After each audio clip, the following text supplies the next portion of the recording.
Hi guys, and I have a very special unboxing and review to do today. I received a CMC Plus, or the CM stands for Custom Micron Airbrush, from airbrushes.com today. And to say that I'm excited about unboxing this and having a look at it is a bit of an understatement. So what I want to do in this video is to actually go over some of the key features of this airbrush. And we're going to be taking it apart and we're going to be putting it back together. So first things first, let's actually have a look at the airbrush. So as you can see, the sheer quality of the case is just fantastic, and it has such a heft and a weight to it. It's you know, very, very well made. And to open it up there, it's actually got a nice slide, a catch. So you slide the catch to the side and then it opens up. You might just be able to make out as well, it's even got iwata etched into it on the just above the clasp there. So on opening it up, you can see the quality inside. We've got the airbrush. We've also got a moisture trap, which is really good. Say for example your compressor hasn't got a moisture trap, you've got that added ability of just screwing that onto the airbrush there, and it's going to eliminate some of that moisture travelling through your airbrush, which you definitely don't want. You also get a spanner and some super lube, and the super lube is one of those things you don't really think about when you get a new airbrush, but having it for a month or two down the line, that super lube is really going to come in handy when the trigger mechanism starts to become a little bit sticky or stiff. You can use some of that and bring it up to like new working condition.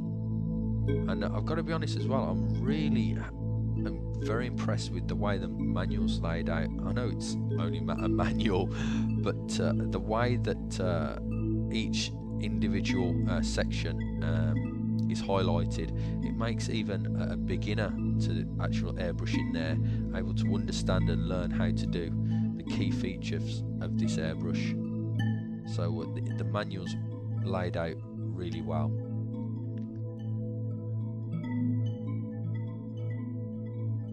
You also get a sticker just in case you want to put an iwata sticker on your head there. No, I'm sure you'll find a good place to put the iwata sticker. But also, this is really good. You get a sheet of paper with some airbrush work done on it, but this is very significant. This is your airbrush being tested at iwata factories there. So before this leaves the factory, an actual iwata technician there makes sure that it's working just perfect, really. And as you can see, some of those tight loops there, the actual airbrush work is, you know, tiny, less than a millimeter in width, some of those lines there. Also, another key feature of these airbrushes, you get long warranties. Well, I mean, it's to be expected with such a quality fine instrument. But as an added bonus, if you actually get the airbrush from the airbrush company, you actually get a 10-year warranty there. So it's actually doubling the normal standard 5-year warranty. And I don't know about you guys, but I don't know of many items in this day and age that has a 10-year warranty. So, you know, that's pretty awesome. I'm going to cut it here, guys, in a second, and we're going to go over some of the other cool features of this CMC Plus airbrush by Iwata.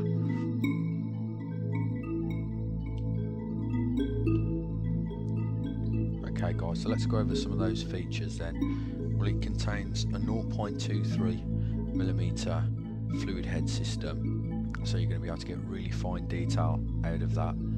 It also has a really tightly fitting cap there, which again speaks of the quality of this product. Some of those cheap generic airbrushes there, the lid to the it'll just fall off straight away, really. Okay, and I'm just actually looking inside the cup there because it's got a very unique and special design. So it's like a funnel system leading to the front of the airbrush there, which enables you to put just a few drops of paint in there, and it enables the paint to go onto the airbrush needle there without wasting too much paint. It's a nice system. And here you can see the trigger is so super smooth. It's also got a paint limiter system where, as you can see, as I turn the dial at the end of the airbrush there, I can actually trap the actual trigger from moving too far back, which is a great feature if you want to actually control your line weights over a specific area and keep them all to the same. But I think the key special feature of this airbrush is the Mack Valve, which stands for Micro Air Control Valve.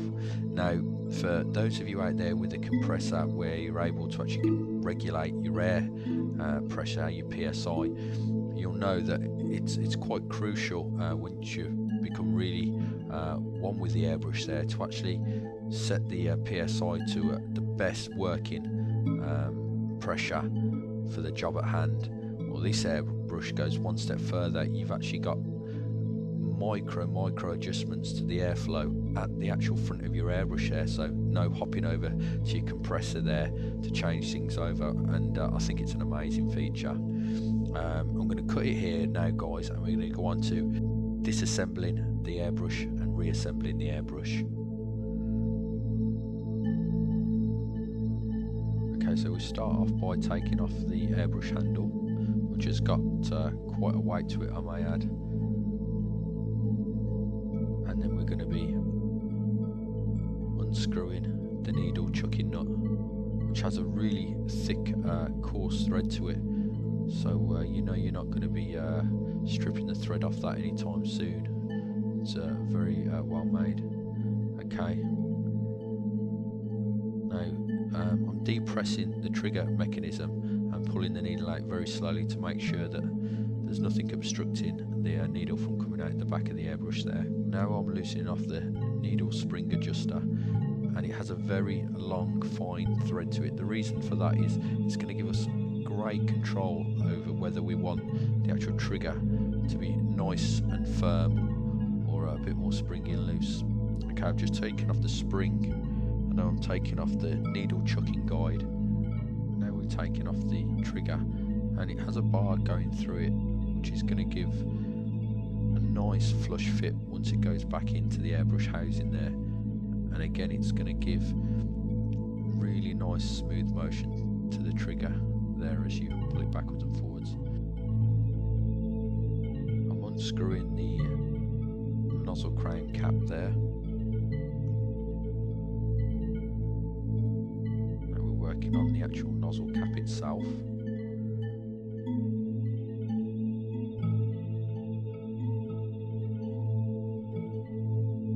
And now I'm just using the spanner to loosen off the main nozzle.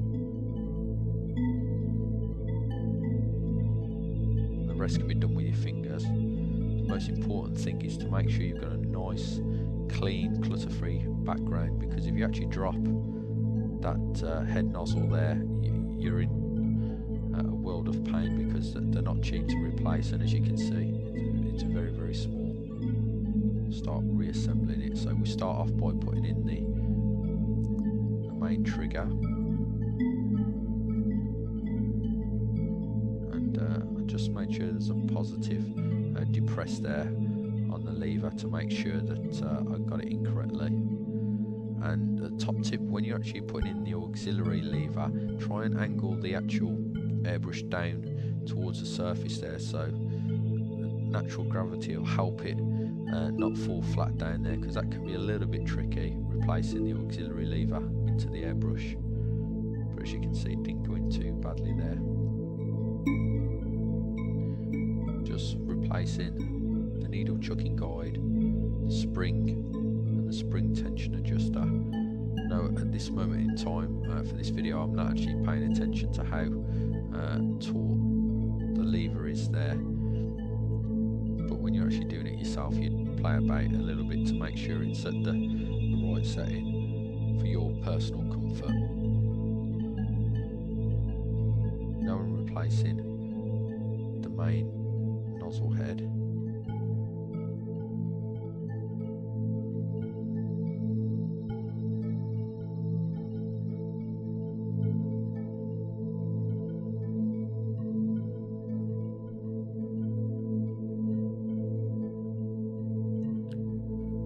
just a little quarter turn with the spanner to make sure it's tight and you're not going to get any air leak in there.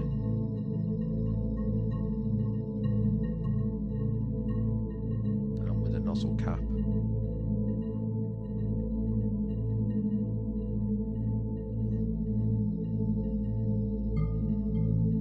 And our needle protector there.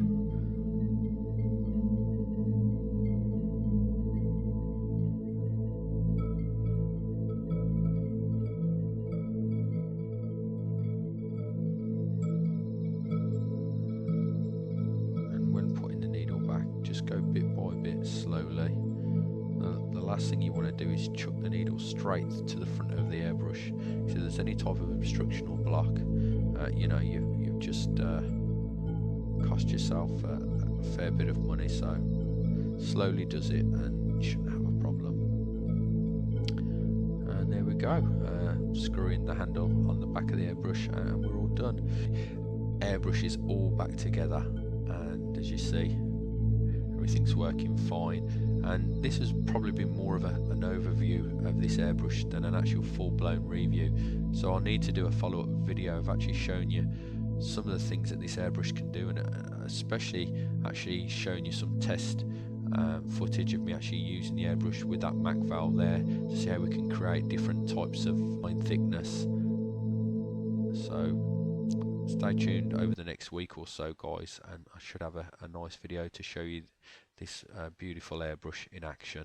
So thanks for watching, guys. Please rate, comment and subscribe, and I'll catch you in the next one.